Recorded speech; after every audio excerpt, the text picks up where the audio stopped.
Yes. So welcome everyone to the AINFP Lean Impact Study dissemination webinar on the effects of AINFP-supported food processors on smallholder farmers. We definitely want to start on time so that we can get into the details of our exciting webinar. So we are delighted that you are all able to join us today. Please feel free to introduce yourself in the chat section and also share your comments in the chat section. And as the webinar goes on, you can drop your questions in the Q&A function. You'll see that option in the meeting tools. So feel free to ask questions, chat as well, so that we can see and engage with you as the webinar continues. So we will respond to all the questions towards the end of the webinar. So to officially open the webinar for us, and get us started is the Alliance for Inclusive and Nutritious AINFP Chief of Party, Mrs. Angela Mulaisho. Welcome, Angela. Thanks, Liz, and good afternoon to everyone. Good morning for those that are joining us, and it's morning where you are. And as Liz has indicated, my name is Angela Mulaisho, and I'm the Chief of Party for the Alliance for Inclusive and Nutritious Food Processing Regional Program. This program is a partnership between USAID, Partners in Food Solutions, and TechnoServe, and it aims to create a more competitive food processing sector and, in turn, increase the availability of safe, affordable, and nutritious food. The AINFP program provides technical assistance to food processors in Ethiopia, Kenya, Malawi, Tanzania, and Zambia to address specific manufacturing and business challenges that hinder their growth. Among our suite of activities is supporting processing companies across the region to improve their sourcing models by working with local smallholder farmers as their main source of raw materials for processing. In turn, the farmers receive essential services from food processors, such as access to markets for their products, training on handling food at the farm level, quality assurance, support on farm inputs, and transportation. Sourcing from smallholder farmers offers a multitude of benefits that are crucial for farmer livelihoods and the communities around them. By forging long-standing partnerships with food processors, smallholder farmers gain access to stable markets, providing them with a reliable source of income and opportunities for economic growth. Direct sourcing has also proven to lead to fairer prices for their produce, bypassing middlemen and ensuring that farmers receive a greater share of the profit. Collaborating with processors may enable smallholder farmers to adopt sustainable farming practices and access resources for agricultural improvement, enhancing productivity and resilience against environmental challenges. Moreover, these partnerships can empower smallholder farmers by fostering knowledge exchange, skills development, and greater market visibility, ultimately contributing to their long-term prosperity and social well-being. Over the life of the program, the AINFP regional program has continued to support food processors needing quality raw materials by strengthening relationships with smallholder farmers. And this has been through supporting clients to undertake raw material needs assessment, developing inclusive sourcing models, backward business-to-business forums, and forging relationships with organizations that work directly with farmers in order to link the food processors to farmers and aggregators. In collaboration with 60 Decibels, the AINFP program has published a report analyzing the impact of food processors supported by this USAID-funded program on their smallholder farmer suppliers. This study was informed by the need for the AINFP program to understand the impact of its interventions with food processors on farmers, hence the collaboration with 60 Decibels to conduct a lean impact study with food processors participating on this program. This being a pilot study, we purposefully sampled clients from Kenya and Tanzania that firstly had received technical assistance to enhance their sourcing from smallholder farmers. Secondly, that they had sourced directly from local smallholder farmers. And thirdly, that they had a clear database of farmers that were supplying to them. And finally, but not the least, that they had been drawn from the value chains mostly dominated by the food processors. We welcome you to this webinar, which is insightful and will share highlights of the findings, learning, and outcomes from the program's support to food processors in working with smallholder farmers for the growth and sustainability of the food processing sector. We are very delighted that you could join us today. And without further ado, I'll pass it back to the facilitator to take us to the first session. Over to you, Liz. Thank you so much, Angela, for officially opening the session for us and for that crucial background on how the food processing industry plays a key role on smallholder farmer production and livelihoods. So again, I'll introduce myself. My name is Liz Kariuki, the facilitator for the session and this webinar today, and I am the AINFP Regional Communications Manager. So it is from this valuable impact metric that the AINFP program has embarked on a study, the study that we're going to unpack today in partnership with researchers 60 Decibels to put together results that we are excited to share through this webinar today.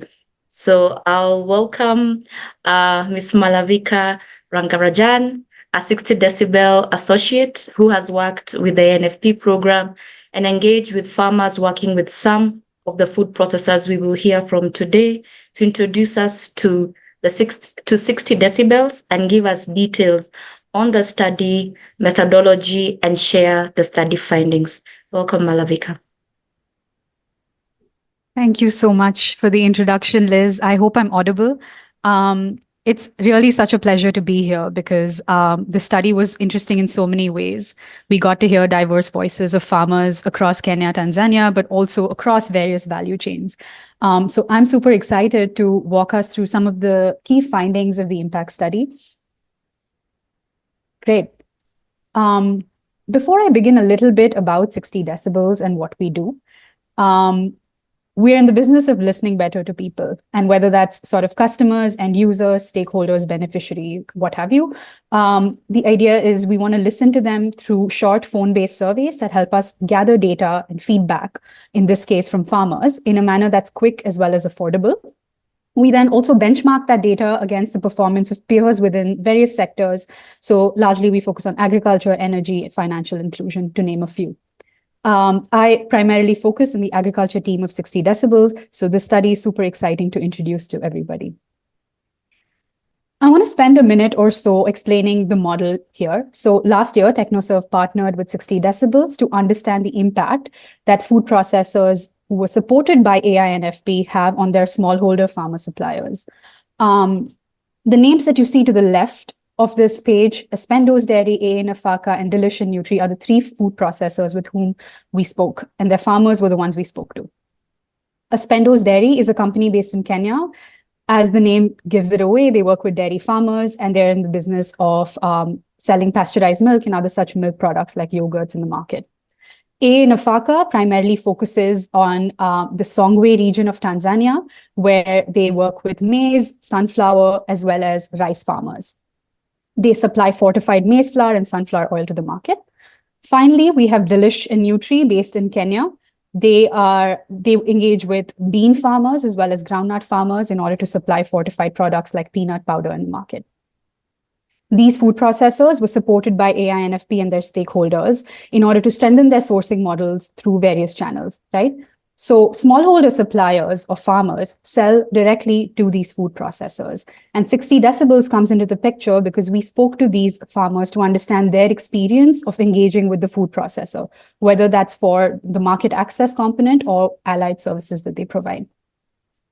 The essence of this model overall is that, of course, it makes prudent financial sense and business sense to source locally from smallholder suppliers. But what we learned over the course of this study is that besides the financial angle of not importing and sourcing locally, food processors are in a really unique position to drive long-term impact for farmers in the regions that they operate in. And shortly, we'll talk about what type of impact this is.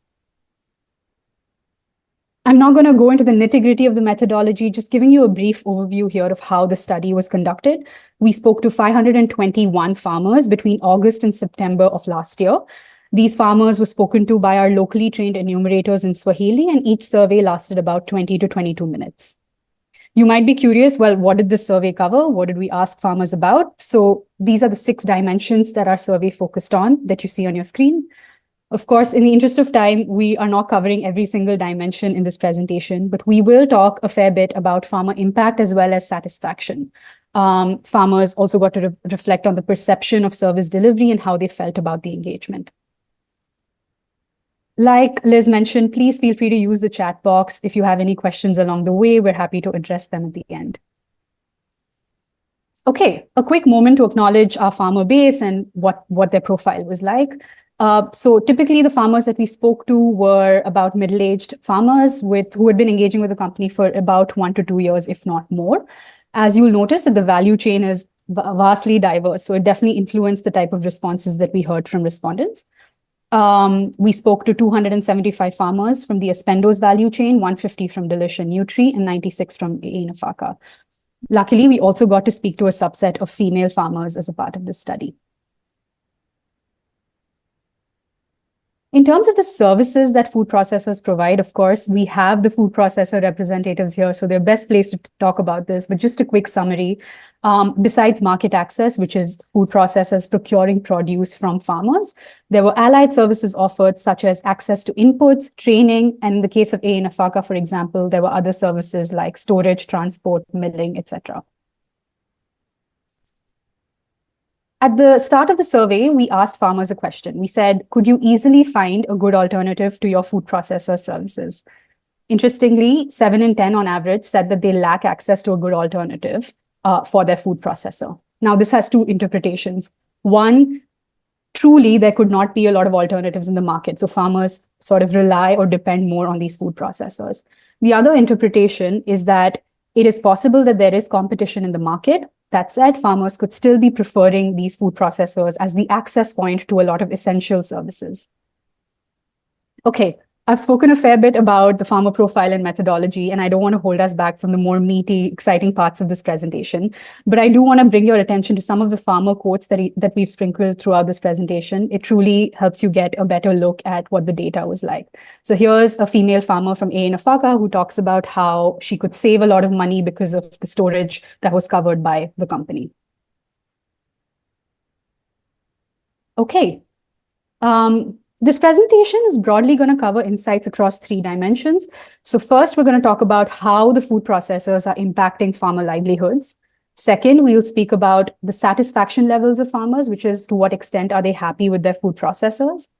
And lastly, we'll talk about how food processors themselves are engaging with this data, right? So let's dive right into the first one.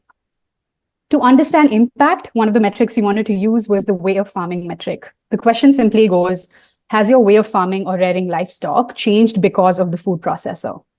What we found is that nearly 8 in 10 say that their way of farming or rearing livestock has improved because of their engagement with the food processor. Of course, like I said earlier, this has a lot to do with the type of services, right? So on one hand, you could have training, which has sort of trained you to use better fertilizers or space your crops better and other such good farming practices. There could also be improved input use because of the quality of inputs provided. In a lot of cases, what we also noticed is farmers were selling their produce to these food processors, and the money that they got was being reinvested into the farm, which helped them sort of expand land, for example. So I'm going to show you some of the qualitative data that emerged.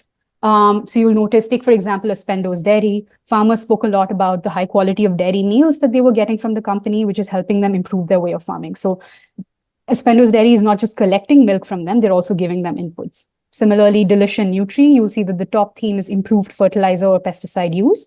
This is an outcome of the trainings that they received from their local partners on the ground. So overall, you'll notice if you take a step back that a large number of these changes have to do with improved input use or sort of better agronomic information being received. Another impact metric we want to talk about is changes in earnings. We asked farmers whether the money that they earn from their livestock, crop, or farm has changed because of the food processor.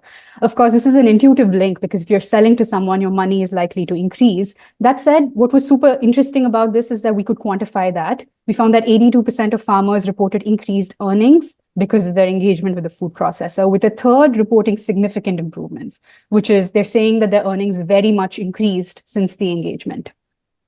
Now, let's talk a little bit about what these drivers are. So the majority spoke about an increase in the volume sold. Again, this could be because of the training or because of inputs that they got. They felt that they could expand their yields and increase the volume that they're selling. In some cases, like with AA Nafaka, what was interesting is farmers identified that the prices that they got is better, and therefore they're able to make more money. In some cases, they could reduce the costs that they incur on their farming, allowing them to save more money and therefore increase their overall earnings from the farm.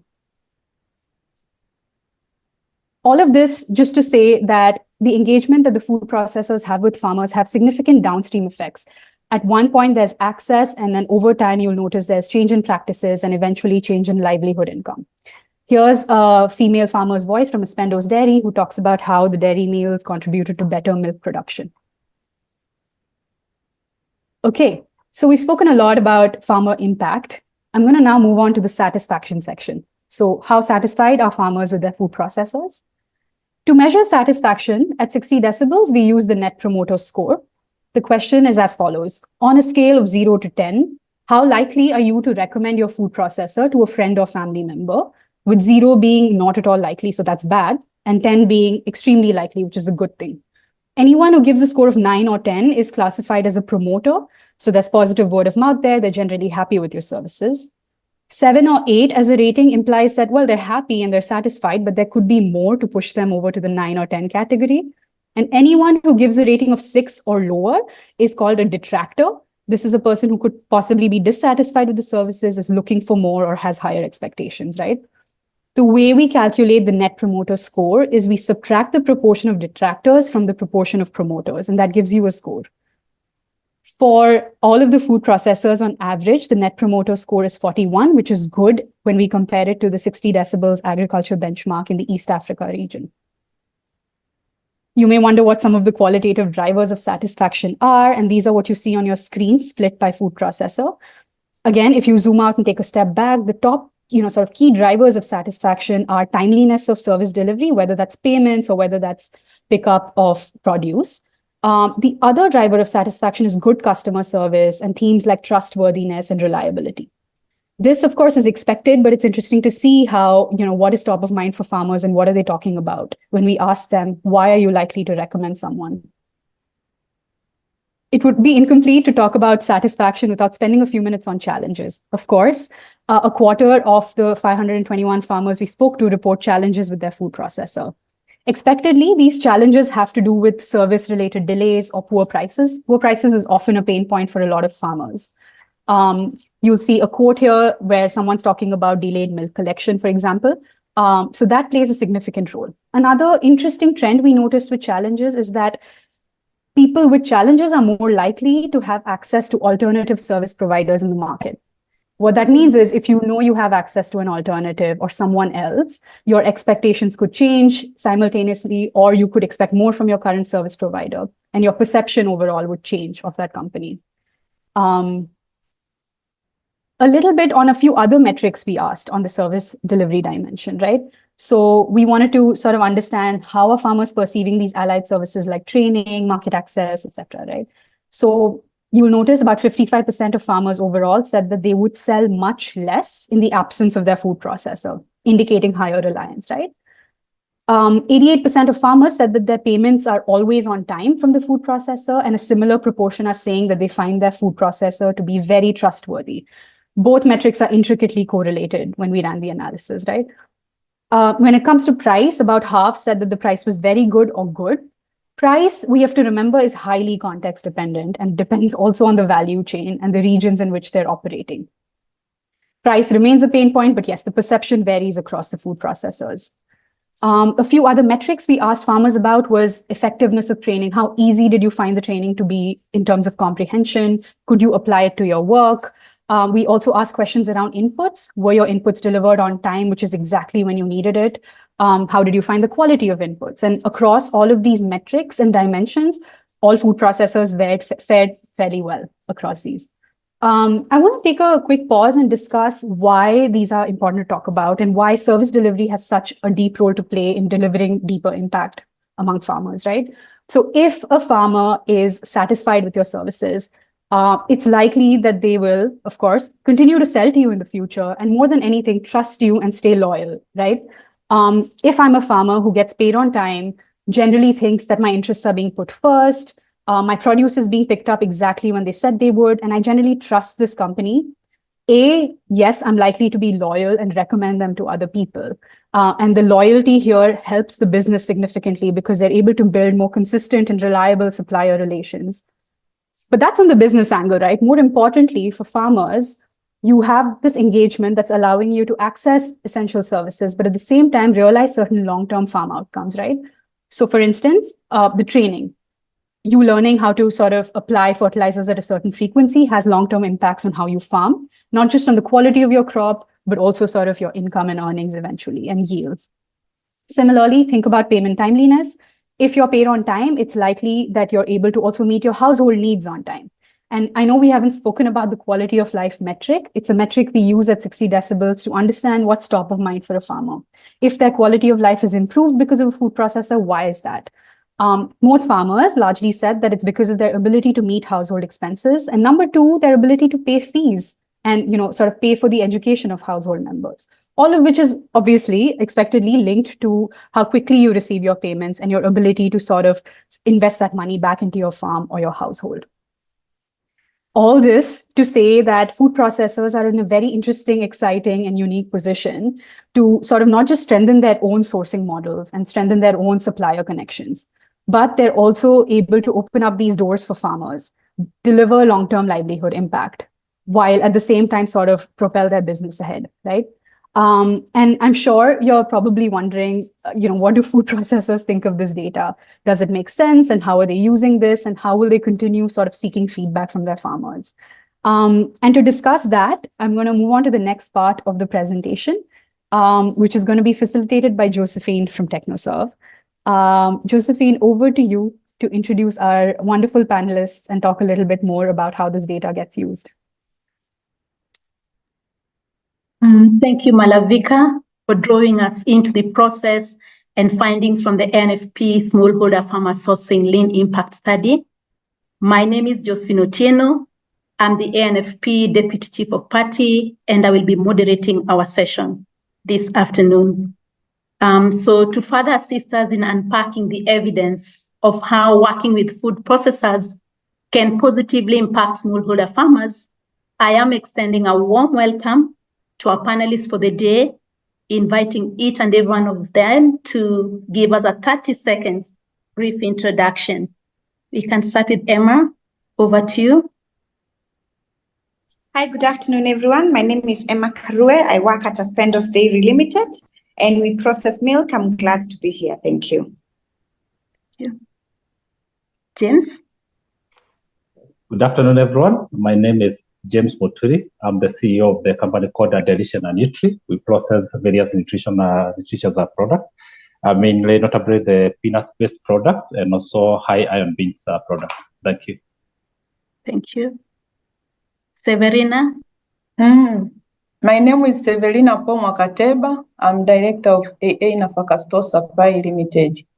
I'm glad to be here. Thank you. Thank you. And just to inform our participants, we'll have some mix of English and Swahili for the sake of our Tanzania counterparts. So you'll realize towards the end, we'll have some Swahili speaking, but we'll have English caption on the same.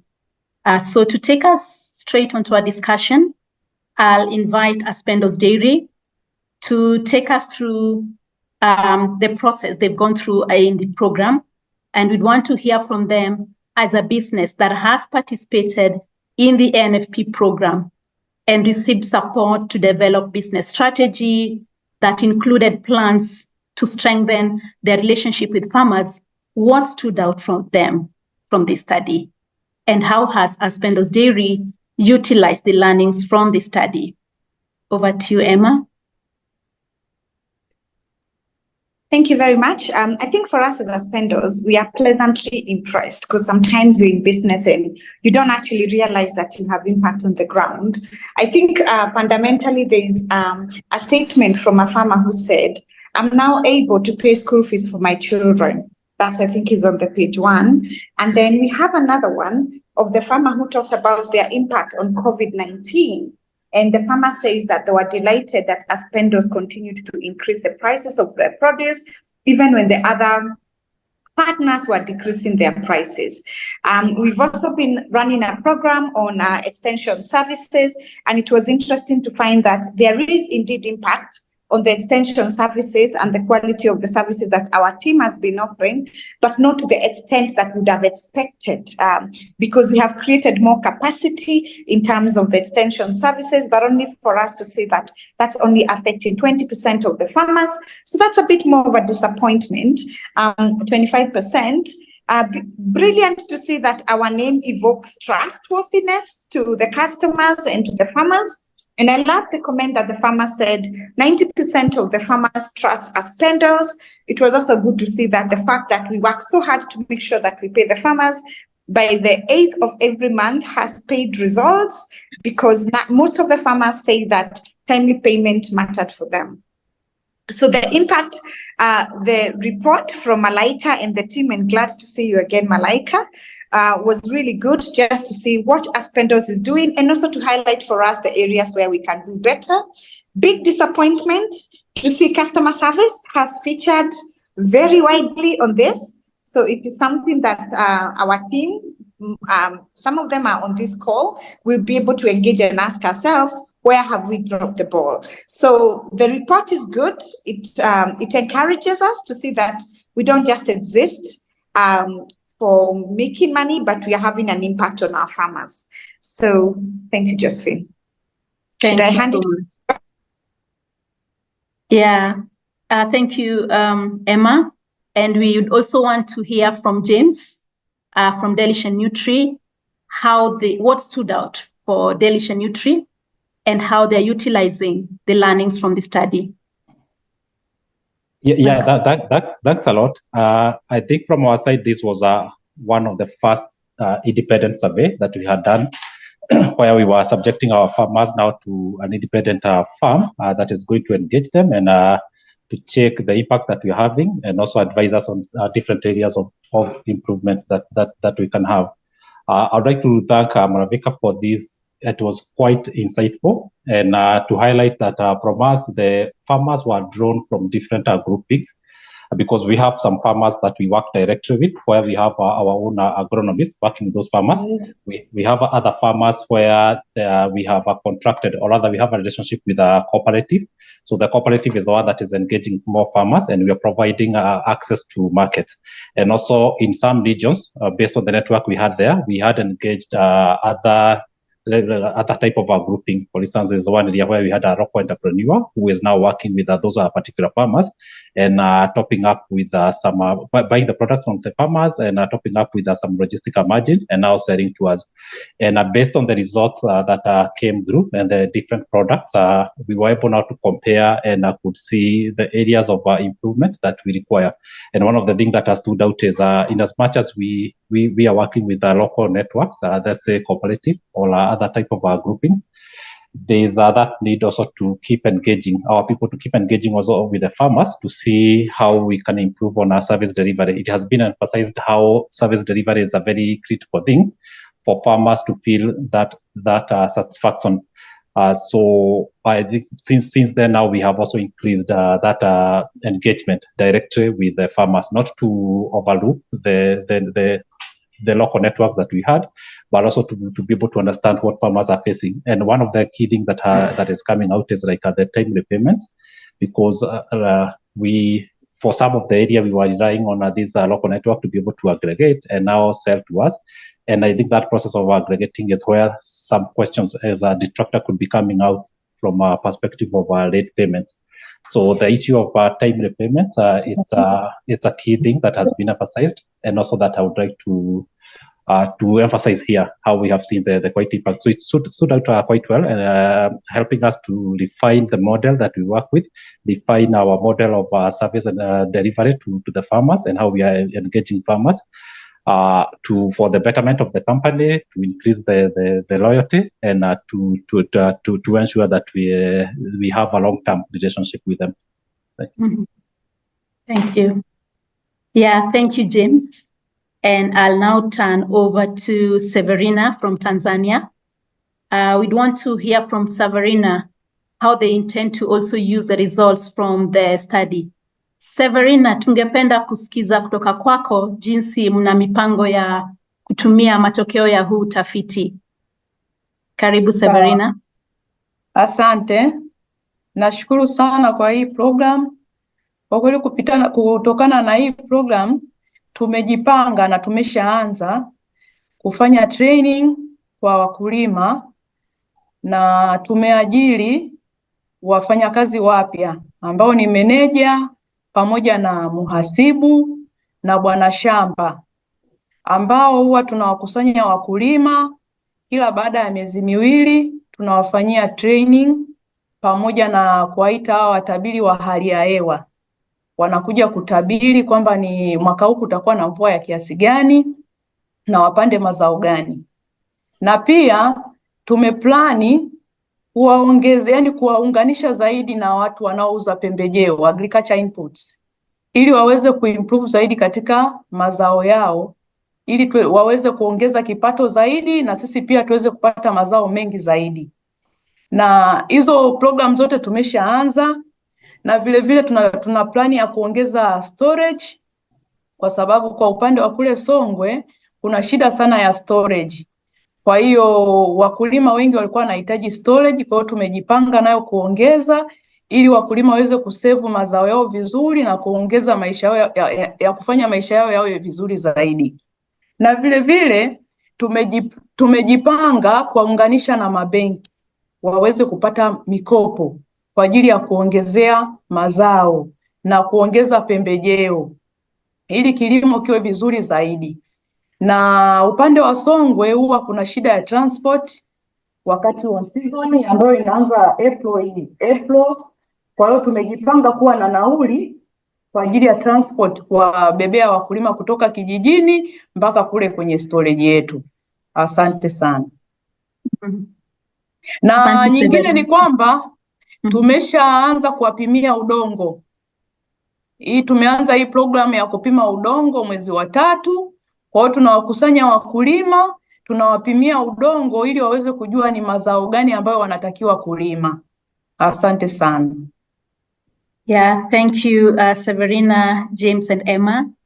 We are quite happy to hear that from the study findings, we all have started or in the process of implementing the various recommendations or the findings that came out from our lean smallholder farmer impact study. I'll take us back to Emma, Aspendos Dairy. Emma, we'd want to hear from your end, how has the support from the AINFP acted as a catalyst in engaging with more smallholder farmers, and how has this improved farmer livelihoods? Over to you, Aspendos. Okay, specifically, I think I mentioned this at our last meeting. We trained more than 60 members of our staff on food hygiene, and I was pleased to see that as a result of that, you can see the training of trainers impact on the report. I think you can see there's a point at which the farmers say there's a small percent of farmers that attribute their food hygiene going up as a result of their handling, not food hygiene, their handling of the milk processing going up as a result of the engagement with Aspendos Dairy. We've also had access to markets, training that has been done with our team, which certainly would have improved the net effect because we have been able to continue making the sales and consequently as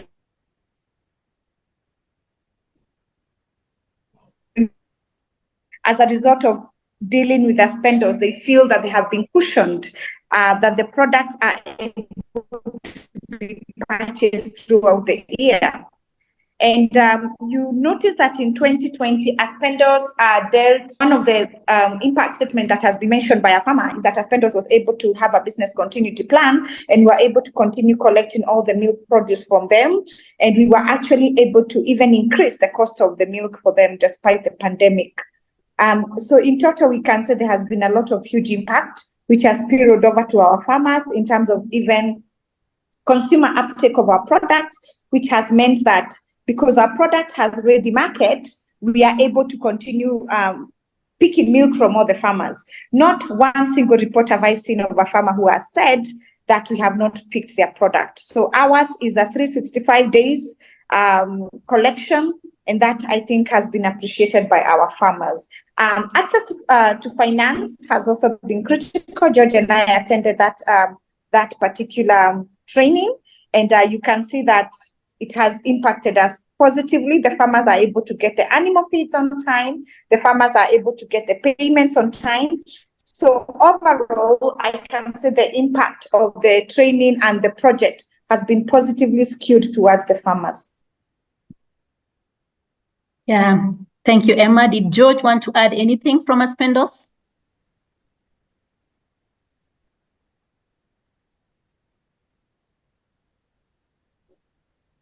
Can I just add, Josephine, that I think to what Emma said, I think another interesting dimension of Aspendos' impact is the diverse ways in which the milk is collected. So to your point, Emma, on milk collection, of course, one component is timeliness, and the other driver of satisfaction is the way it's picked up. So the fact that the business thinks about collection centers as well as doorstep collection and other such modalities is probably also driving satisfaction and loyalty among farmers. Great, yeah. Thank you. And also to add on to that, I was talking to one of my co-directors and discussing this impact report just about an hour before this meeting. And one of the projects that we want to work on is there's a company in India called Prompt. And we want to work with them and ask ourselves, how are we able to even start working on clean milk? The government of Kenya at the moment is going towards quality-based milk payment. So that would be the continuation from the study. And Josephine, I'll be knocking on your door for help on that. Thank you. Yeah, maybe I'll ask Severina, and I'll pose the same question in Swahili for Severina's sake. So Severina, ni jinsi gani mradi wa AINFP umeweza kusaidia AA Nafaka kujihusisha zaidi na shughuli za wakulima, na maisha ya wakulima yamenufaika vipi na huu mpango? Asante sana Josephine. Kiukweli mimi nashukuru sana huu mradi wa AINFP umeweza kutusaidia sana sisi kama AA Nafaka Store. Kwa sababu huko nyuma tulikuwa tunafanya mkataba kiholela tukiloko kwamba hatuandikishani. Unaenda tu kwa smallholder farmer, unamwambia anakuomba mbolea, unampa, anakuomba madawa, unampa, lakini ikifika wakati wa mazao anakukimbia. Lakini kupitia huu mradi sasa tumeweza kufanya kazi na wakulima kupitia mikataba ambao wakisha uvuna yale mazao wanatuletea godauni kwetu, na sisi tuna uwezo sasa wa kupata mazao mengi na kwa wenye ubora mzuri wa hali ya juu. Na vile vile kampuni yetu imeweza kupata jina kwa sababu sasa hivi tunapata hadi wateja kutoka Kongo na Zambia. Wanajua wakifika kwenye mashine ya AA Nafaka Store watapata michele ambayo ni mizuri zaidi yenye ubora. Na vile vile tumeweza kupitia huu mradi, kiukweli madonors wengine wameweza kutuona, mfano hawa USDF wameweza kutujengea uwezo. Kwa hiyo hilo pia nawashukuru sana.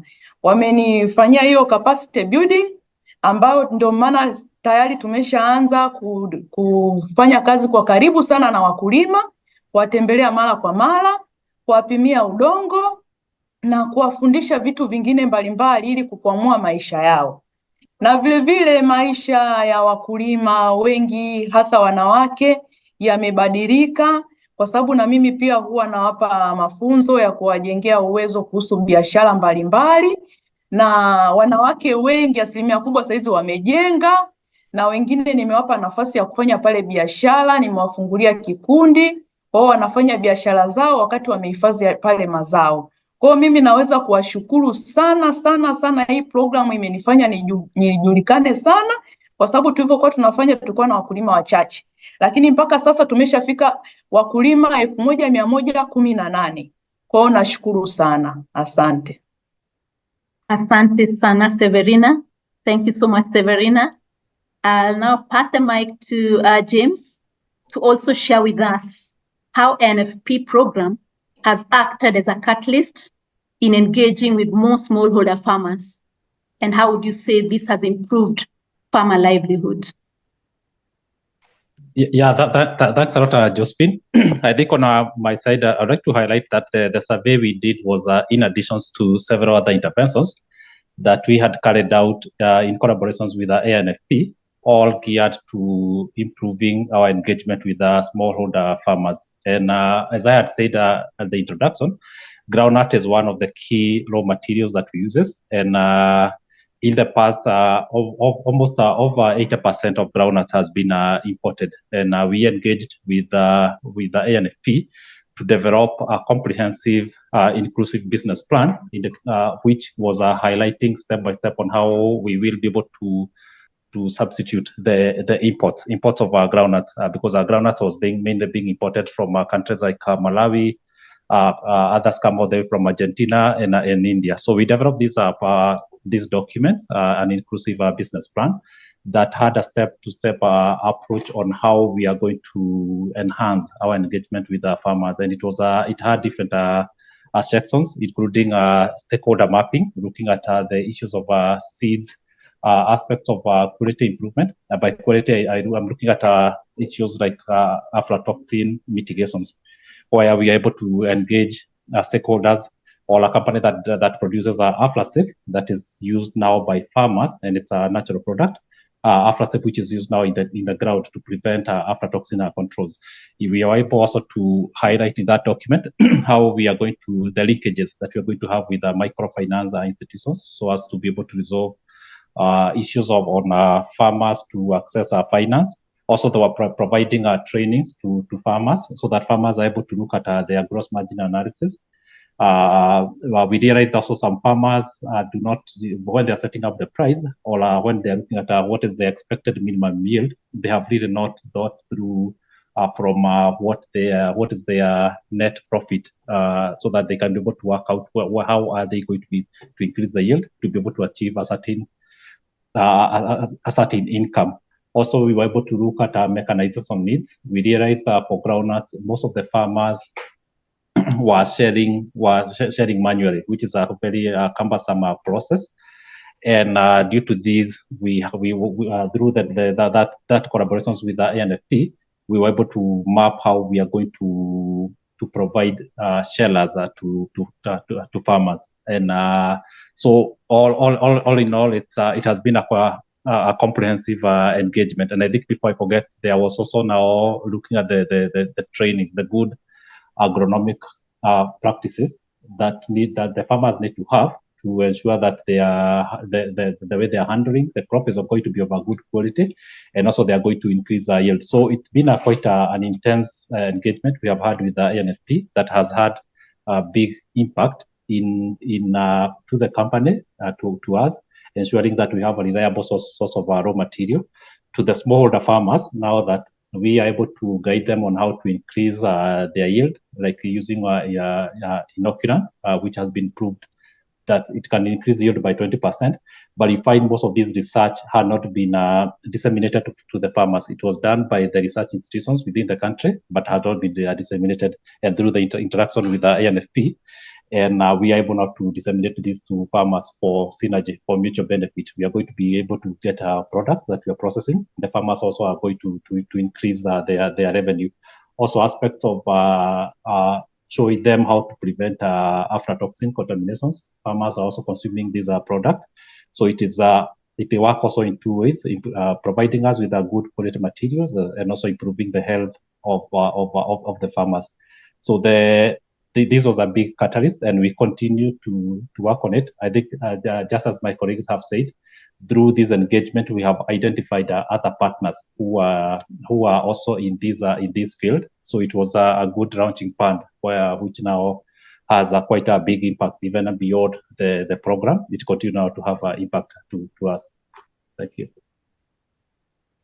Yeah, thank you, James. And maybe I have a follow-up question for you.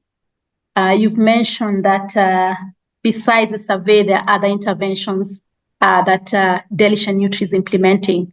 So to bring us closer home, in line with the survey that was done, how do you intend to continue listening to farmers and including their feedback in your sourcing models as Delish and Nutri? Yeah, thanks a lot. So we intend to continue working and listening to farmers. We have realized how crucial it is for those soft aspects, that is improving the loyalties with the farmers. So we intend, and we have been also rolling out the key improvement that were identified from the survey. That is having the issue of timely payments. Farmers really, by the time they are harvesting, they have really planned for it. So we may not take the product and now hold them for another 2 weeks or a month. So we are looking out for finances to ensure that by the time we are getting the product, we are exchanging them there, and we are able to pay them.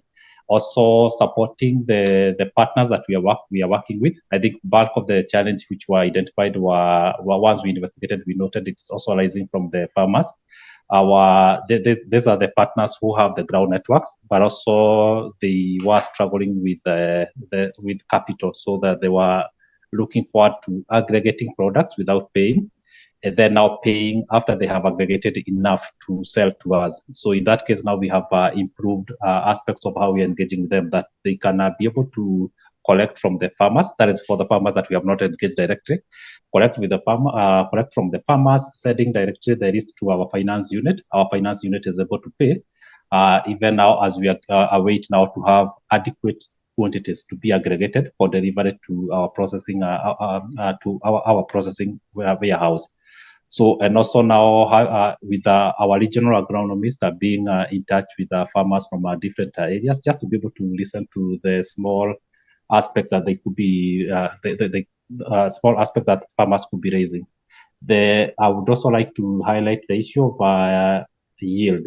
If our farmers are able to increase on their yield, the amount of money they are going to get from 1 acre is going to be quite higher. So we are increasingly telling farmers about how they can increase their yield using the usual some of the technology which we could have assumed that they know about, but really they are not aware. So we are working on that and try to show them these are some of the climate smarter way of farming, some of the technology that have already been devised that can help the farmers. Aspects of aggregations, it had been mentioned, and I think also my colleague from Napaka has mentioned it, about people bringing the product out to the cooperative. We realized that was one of the challenges that farmers had raised, and in this also we work with the cooperative to be able to, as they aggregate, to be able to work with them on having a means to aggregate from the farmers instead of asking the farmers to take to the cooperative, which was having an issue. So all those aspects and I think now we have good insights on how we can keep checking what are the small issues that farmers are facing and having mitigation measures that we do immediately. So it has been quite an incentive, and we continue now we are given that let me call it, we have learned, so we are able now to keep on improving and implementing even other aspects that may not have been raised from the survey. Thank you. Yeah, thank you, James. Maybe to Emma in 1 minute. How do you intend to continue listening to the farmers and, of course, including their feedback in your sourcing models? Wow, listening to the farmers, it's very difficult for us to do the kind of survey that 60 Decibel has done. I mean, they literally did a sampling of our 6,000 farmers. If I look at the methodology that they have used, so literally they have listened to anyone. What we can do is we are starting a customer service training that will be done by HR tomorrow. And the purpose of that is to train our staff on customer service. We also have extension services people, and the purpose of the extension service is to go and meet the farmers. So we are going to be more deliberate on how our farmers are being treated. We are going to look at this document, and more critically, it's critical that the farmers who spoke feel heard. So the issues that Malaika brought up, such as customer service, that we are going to look at. There were other issues that they brought up, and that included collection delays, and that's something that we are going to seriously look at. Critically is the farmers saying that they don't feel like they have an option, as Malaika started and said. That may be a double-edged sword. So we need to make sure that the farmers are bringing to us milk out of the service that we are delivering, not because they do not have an option. So how are we going to listen to farmers, offering better services? We are going to continue making sure that we are paying the farmers on time. And we are going to make sure that we are just above board. Maybe we can contact 60 decibel and we can repeat this experiment in about a year. Then we can measure before and after to see the impact of the study. Thank you. Yeah, thank you, Emma. And finally to Severina. Severina, tungependa kusikiza kutoka kwako, nafaka ina mipango gani ya kuendelea kusikiliza wakulima na kupata mrejesho ya shughuli ambazo mnafanya nao? Asante. Nafaka tuna mpango wa kuendelea kuwasikiliza wakulima kwa kupitia kufanya training ili tuwe nao karibu, na tutakuwa tunawatembelea mara kwa mara ambao tayari tumeshaanza. Uzuri kwamba sisi tulishaona vitu ambavyo tulikuwa tunavimisi, kwa hiyo tumeshaanza kuviboresha, na wakulima walikuwa wameshaomba kwamba yani wakija wanatamani wao wana sehemu ya kulala, angalau tuwapatie magodoro. Kwa hiyo nina furaha kuambia kama sasa hivi kesho naenda kuwanunulia magodoro ili wakija na mizigo yao wasipate kupata shida kwenda kulala guest au sehemu nyingine, na pia tunaendelea kuwaandalia na chakula pale. Na vile vile tunaendelea kuboresha huduma za stakabadhi ghalani ili tuweze kupata wakulima wengi wahifadhi mzigo ghalani, na mabenki yaweze kuwakopesha mkopo kupitia ule mzigo ambao wamehifadhi nafaka store. Na vile vile tunaendelea kuwa nao karibu, kuwaweka karibu na kupata pesa, nasema access to finance. Kwa hiyo tunaendelea kuwafanya wale wakulima wakubwa zaidi, wengine walikuwa hawajui kutumia benki. Kwa sasa hivi nafaka store karibia 60% tumeweza kuwafungulia akaunti wateja wetu, wakulima wetu, ili wakiwa wanapata pesa wajue hata kuzisevu kidogo kwa ajili ya matumizi ya baadaye. Kwa sababu kwa Songwe tuligundua wakulima wengi hawawezi kusevu. Akishavuna mazao yake, yeye anauza yote, haijui ya kesho itakuwa nini. Kwa hicho tumejipanga na tunaendelea kuboresha vitu viwe vizuri zaidi ili tuendelee kuwa karibu na wakulima wetu, kwa sababu kupitia hiyo program kuna wanawake wengi walikuwa wanalalamika, walikuwa wakihifadhi mazao nyumbani, wakiwa wamesafiri waume zao wanaiba, wanaenda kuuza, na wakiiba wanahama nyumbani. Kwa hiyo unakuta watoto wanaanza kupata shida na mama. Kwa hiyo tumejipanga pia kuongeza magodauni ili kuweza kuwasaidia wale wakina mama waweze kuhifadhi mzigo mkubwa godauni kwetu. Nashukuru sana. Asante sana. Thank you so much to our panelists. So as we come to the end of our discussion, I would like to thank each and every one of our panelists for their invaluable insights and contributions. It was great to hear from the food processors that we work with and see how their contribution is impacting the lives of the farmers that supply them. So I'm sure we've all had the diverse perspectives that have been shared, and we can all affirm the importance of collaboration and innovation in driving positive change.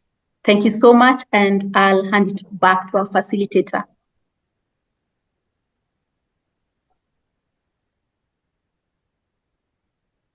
Thank you so much, Josephine. Thank you so much to our panelists for that very engaging session on taking us through the first-hand experience that our food processors have had with farmers and also through the interactions and also the things that they've discovered from this study as well. So I see a couple of questions on the chat section, and thank you so much, Ellie and Malavika, for handling some of the questions. I don't know if maybe we want to pull in the questions to share with our panelists. I can re-ask the first question from Kathy Firi. Kathy has asked, thank you for the interesting survey. Did you survey or ask farmers about whether they had any issues with the quality of produce being rejected by the processor? So from 60 decibels, I see the response. So I can allow Malavika to come in, and then we can pass it to the processors to tell us how they handle the issues of quality of produce, of the quality of the produce they receive from farmers. Do they reject? How do they handle it? And then yes, the same question, how do processors consider quality? So maybe Josephine, we can see how to share this across the panel to see what quality means for our processors and how they handle what is less in terms of the quality metric or in terms of the quality requirement. And then if yes, where do we have any key findings on this? Of course, because we don't have the quantitative, we'll take the qualitative responses. Over to you, Malavika, and then we can pass it to the panel. Liz, thank you for that. I think Ellie's kind of summarized this, which is it hasn't come up as a challenge from farmers as a part of our study, but unfortunately, since we didn't ask this directly, it would be interesting to hear from James, Emma, or Severina about, rejection at the time of purchase or, quality. How is that measured? George will answer for Aspendos. Thank you, Emma. Thank you for sharing this. Chief of Party, Deputy Chief of Party, 60 decibels, and everybody in the panel, thank you. Thank you for this opportunity. I'm George. I work with Emma. Emma is my director at Aspendos Dairy. So we collect milk directly from about nearly 8,000 farmers to ensure that we take care of quality. We have graders. Every truck that is going to collect the milk has a grader who is trained to test the milk, and we communicate with the farmers in the morning. In case there is any need of rejection, we'll communicate with the extension team. The company has invested extensively with a team of more than 20 personnel who are in the extension team, who reach out to the farmers and explain to the farmer why, first of all, establish why the milk was rejected and assist the farmers. Is it an issue of good farming practices? Is it an issue of hygiene? Is it an issue that the animal requires treatment? Is it an issue of the handling of maybe not checking on cold chain, that, for example, they milk in the evening and they keep that milk not in a good condition, and then tomorrow morning, obviously the milk is likely to be rejected. So we have done extensive trainings with the farmers, and I'm happy when 60 decibels did this independent survey and mentioned that we have farmers who appreciate the trainings that we have been doing on a weekly basis. So I hope the explanation meets the expectation of the person who asked the question, how we take care of rejections. We train the farmers, we communicate to them, but if for any reason the quality, the milk deteriorates quality after the purchase at the farm level, the company shoulders that, takes the responsibility of such a loss. So once we have procured from the farmer at the farm gate and issued a receipt. Then we take full ownership and responsibility of the milk. If there are any losses during transportation, the company takes care of that. Back to you. I can take it back. And I think before you go, George, we can just tie in something. And I know Kathy will agree that part of the question on how food safety is ensured, you've touched on it, but maybe also you can draw us now from quality. How then do you ensure food safety? Because the question is especially for milk that comes from smallholder farmers. Okay, what we collect from smallholder farmers who may be delivering anything between 5 to 6 kilos on average, it's bulked in a 50-liter can, and the 50-liter cans will be delivered to the factory. Before this milk is accepted into the dairy machineries, we'll do another test, and at that point at the factory, this is now a secondary test. If the milk does not conform to the requirements, then we are going to separate the several 50-liter cans, sadly dispose it, but take care of the consumers by ensuring that we only process the safe milk that meets our internal and also external requirements or parameters. Then we would drill down to the 50-liter can. How many farmers had weighed or their milk was pulled to that 50-liter can? So we can be able to trace it back to, let's say, a pool of 10 farmers and narrow down to the 10 farmers, the particular farmer who could have a case of spoiled milk. Traceability. Thank you so much, George. I know we are running out of time, and we definitely wanted to hear how quality also is checked for peanuts and AA nafaka as well. But perhaps because of time, we can jump to one more question. There's someone who's interested to find out how AA nafaka. Hii swali ni kwako, Severina. What are the areas of implementation and how many farmers have you reached? I think hii swali ni imeshikana with ile maagizo umetuambia unasaidia wakulima na training, unaenda kwa viwanda kuwasomesha. Ni wangapi umesomesha na ni wangapi unafanya kazi nao kwa sasa? Na ni kwa jinsi gani unawasaidia? Areas of implementation. Asante. Nafikiri mwanzoni tulikuwa na jumla ya wakulima 300. Sasa hivi tumekuwa na vikundi vingi ambavyo jumla ya wakulima wote wameshafika 1118. Kama nilivyowaambia, sasa hivi tumeajiri meneja ambaye pia amesoma kilimo, na pia tuna bwana shamba. Kwa hiyo tunakuwa tunafanya training za mara kwa mara.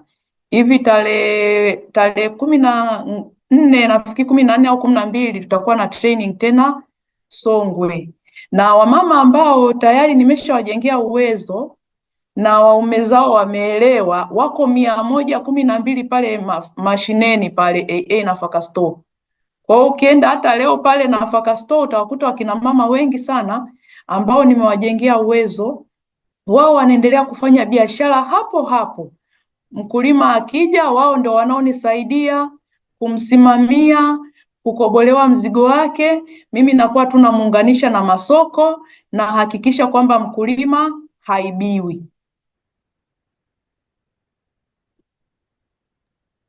Shukran sana, Severina. I don't know if we have any last words from our panel. Josephine, what do you think? Yeah, I think it's quite interesting discussions we're having here, and we'd encourage anyone with a question to send us an email, and we'll try to respond to all that in the interest of time. Thank you. Right. Thank you so much. We thank all our attendees. And I know we've referenced on a report or a study finding. This is a resource that we want to share with everyone who's participated. We also want to leave the resource to be shared with the ecosystem, with the food processing sector, so that, and the agriculture and the farmer development sector, so that then people can further interact with this study, with the study findings, and also find ways also to improve sourcing models to different smallholder development programs, or to different SME direct interaction with their farmer groups and sourcing models. So we will share this resource with everyone who's attended through email, and also you can look out to out on both 60 decibels channels and AINFP and TechnoServe channels to see this resource and download a copy. So we thank you so much for joining us, everyone who's interacted with us, especially our panelists for making the time to also give us that direct account on how you've worked with smallholder farmers. Asanteni sana. Shukran to everyone, and have a lovely evening and day. Thank you.